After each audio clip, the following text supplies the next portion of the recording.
Hello people and welcome to Bethel Brothers Hot Rod. Today Jerry and I are going to be doing some various stuff, so stick around, stay tuned. I have something interesting to show you, you never know, babies. I finally got most of Sam sanded, cleaned out the light areas, sanded all of this stuff. It's pretty smooth now. I got a couple spots that I need to go over and I still have to sand these inside ones. Oh yay. Joe's whipping out the grill for Project FastBack, and one of you guys was like, hey dude, don't you have an English wheel? Yes, there's an English wheel. But on this, it's all riveted, dude.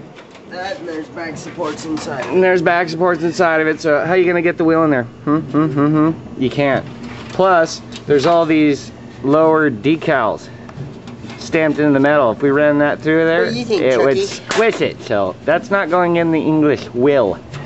But we are going to try to take this thing apart, get all the rivets out, and take it down to bare bones, and then put it back together with screws. No way, dude. No way, dude. We got rivets. We got rivets. Oh yeah, you could rivet it, but why not screw it back together so if something happens you could fix it? Cause screw you. Screw you, okay? There's a lot of deep scratches in this chrome. That's why I was talking about painting it, and that's why I also painted Sam's grill, because it was so beat up. So don't blame us for painting it. Blame the dudes that crashed the car.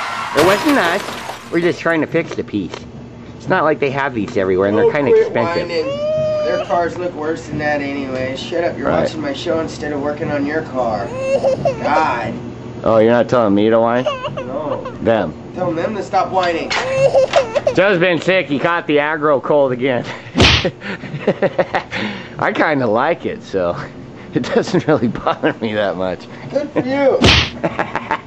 So we're gonna take this apart and try to fix some of this. I pointed out in the last episode where it was hit. This is kind of bulged out, and this is bent too. This side's pretty much straight. You can really see it right here. Straight, nice. Oh crap! So we need to kind of take that apart and fix it, if we're gonna fix it right. So that's probably what we're gonna do, right? Yeah.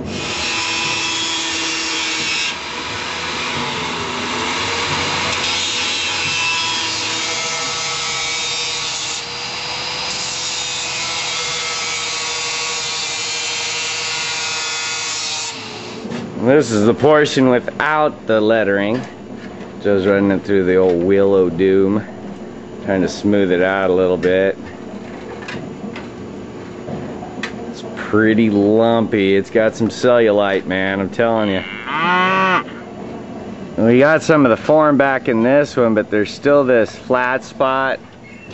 I'm gonna try to work it out, but man, it got hit hard. It's kind of flexing and junk, so working out this angle is pretty hard.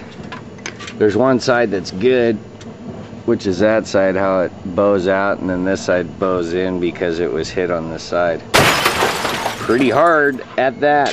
Surprised as much of the grill survived as it did. This apron also saw some damage. See where they were like trying to beat it out. It really shows good up in this light. It's kind of bent. Perfect side. Oops, I hit somebody. Or they did. But those are pretty easy to fix. We can smooth those out, nothing flat. No problem. Joe's still flattening out some of the damage. Bubba's chewing on the tape. Just using hammers and dollies, rubber hammers, pokers, old socket extensions. Whatever, man, whatever works. We smashed some of the dent out of this action. It's a little bit better than it was. It kind of straightened out the lines. There's still a perma dent that's poked in here because it's shoved the seam line back at an angle, so it makes it want to make like a drum action. Doing, doing, doing. But it's coming along. Bubba stole my Kool-Aid. It takes a little bit of work and a little time, but a lot of this stuff was stamped, and if you hit it the right way, it follows its memory again. So you just kind of work out the biggest bulges, and then go back and forth and smooth out the crease lines. You hit it one way and then it'll stretch it. You gotta be careful with how hard you hit it. Stretching is a problem. Especially when you go to try to bolt it back on and the bolt patterns move. It don't fit. Hey, what happened? And then you just whip out your drill and put another bolt in. Good enough. Or weld another tab or whatever you gotta do. Piece of cake. This is the easy stuff, man. And we'll probably test fit it and junk before it goes to paint. Like, I'm not gonna tell you guys what color we're gonna paint this, but it's gonna look cool. Joey and I already did a rendering and it looks... Definitely not silver and black. Shut up, man. Definitely not silver and black. So, yeah. We'd be able to paint this stuff to match what the car's gonna match. Do you see that, people? That's like into the metal, especially that one.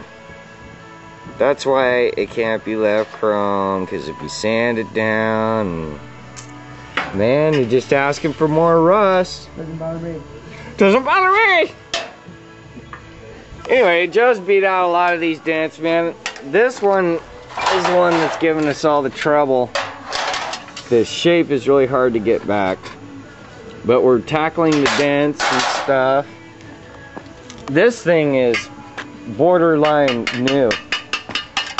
You've really got, there's only a couple things that got really damaged. There's these little tabs. Flip this over a second. This one was bad. There's a big dent in it and most of it's out. Yes, you can see all these little tiny hammer marks, but we'll work those out. Considering where it was, this whole thing was like smash. So, that one's just twisted. It's like, and there's this part that's all, how'd that go? It was like, and It's gonna start storming soon. Look at this. We're gonna have to bail and go inside before it starts douching. So the time we had started raining. Joey got most of the dents out. Everything's good. We'll show you next episode. Thanks for tuning in. Watch the Bethel Brothers Hot Rod. Peace out, baby.